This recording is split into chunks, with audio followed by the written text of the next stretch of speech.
வணக்கம் ஃப்ரெண்ட்ஸ், இன்றைக்கி நம்ம புதுக்கோட்டை சமையலில் ரொம்பவே சூப்பராக ஹெல்த்தியான ஒரு ரெசிபி தான் பார்க்க போகிறோம். கோவக்காய் பொரியல் எப்படி பண்ணுறது அப்படிங்கிறத பார்த்துடலாம். அதை பார்க்குறதுக்கு முன்னாடி நீங்கள் நம்ம சேனலில் முதல் தடவை பார்க்குறீங்க அப்படின்னா மறக்காமல் சப்ஸ்கிரைப் பண்ணி பெல் ஐக்கானும் கிளிக் பண்ணிக்கோங்க. இப்போ இந்த கோவக்காய் பொரியல் எப்படி பண்ணுறது அப்படிங்கிறத பார்த்துடலாம்.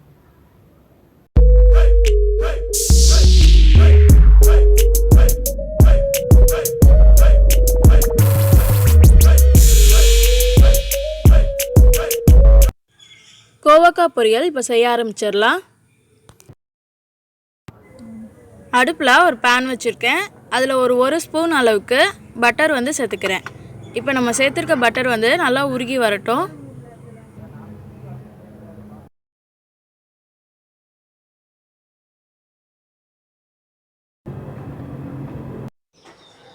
பட்டர் இப்போ நல்லா உருகிடுச்சு. இப்போ ஒரு அரை டேபிள் ஸ்பூன் அளவுக்கு கடுகு சேர்த்துக்கிறேன். இப்போ கடுகு நல்லா பொரிஞ்சு வரட்டும். இப்போ ஒரே ஒரு வெங்காயத்தை சின்ன சின்னமாக நறுக்கி வச்சுருந்தேன், அதை சேர்த்துக்கிறேன். இப்போ வெங்காயத்தை லைட்டாக நல்லா வதக்கி விட்டுக்கோங்க.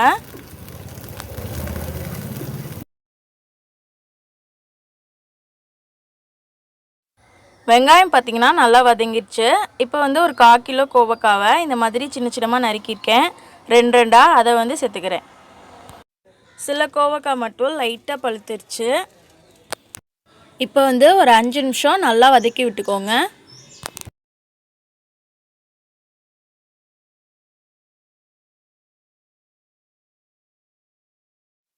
கோவக்காய் பார்த்திங்கன்னா நல்லா வதங்கி வந்துடுச்சு. இந்த ஸ்டேஜில் ஒரு 1/4 ஸ்பூன் அளவுக்கு மஞ்சள் தூள் சேர்த்துருக்கேன்.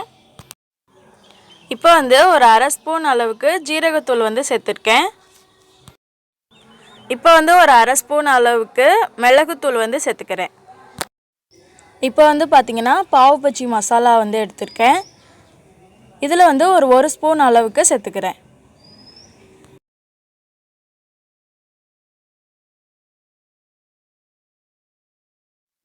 இப்போ உப்பு தேவையான அளவுக்கு சேர்த்துக்கோங்க. நான் இன்றைக்கி பிங்க் சால்ட்டு சேர்த்துருக்கேன். இப்போ எல்லா மசாலாவும் இந்த கோவக்காவோட சேர்கிற மாதிரி நல்லா கலந்து விட்டுக்கோங்க.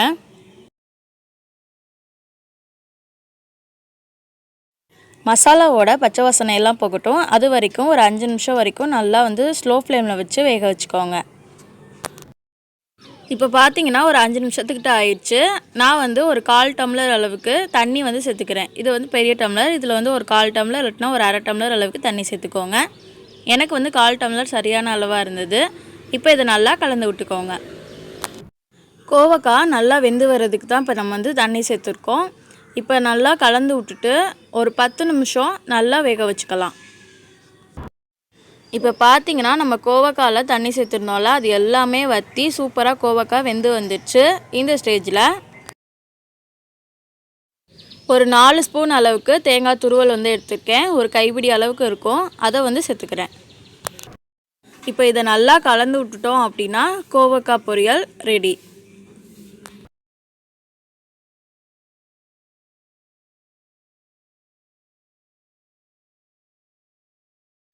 ரொம்பவே சூப்பராக ஹெல்த்தியாக நம்ம இந்த கோவக்காய் பொரியல் எப்படி பண்ணுறது அப்படிங்கிறத பார்த்துருப்போம். கண்டிப்பாக நீங்கள் அதை ட்ரை பண்ணுங்கள். ட்ரை பண்ணிவிட்டு எப்படி இந்த ரெசிபி இருந்தது அப்படிங்கிறத வீடியோ கீழே மறக்காமல் கமெண்ட் பண்ணுங்கள். இந்த வீடியோ பிடிச்சிருந்ததுன்னா உங்கள் ஃப்ரெண்ட்ஸ் அண்ட் ஃபேமிலி கூடவும் ஷேர் பண்ணிக்கோங்க. நம்ம புதுக்கோட்டை சமையல் சேனலை நீங்கள் முதல் தடவை பார்க்குறீங்க அப்படின்னா மறக்காமல் சப்ஸ்கிரைப் பண்ணி பெல் ஐக்கானை கிளிக் பண்ணிக்கோங்க. நெக்ஸ்ட் வீடியோவில் பார்க்குறேன். தேங்க்ஸ் ஃபார் வாட்சிங். பாய்.